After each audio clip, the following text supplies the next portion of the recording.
နေညိုညိုလမ်းနဲ့ဆွေးများမလို့ကျုပ်တို့ရဲ့ရွာလေးကသချင်းတွေဆို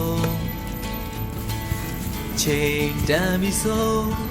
စပါးကင်များမဲဆိုအိမ်ပြန်ချိန်ဆိုစနီးကြောလေးကကြိုနေညိုညိုလမ်းနဲ့ဆွေးများမလို့ကျုပ်တို့ရဲ့ရွာလေးကသချင်းတွေဆိုချိန်တန်ပြီဆို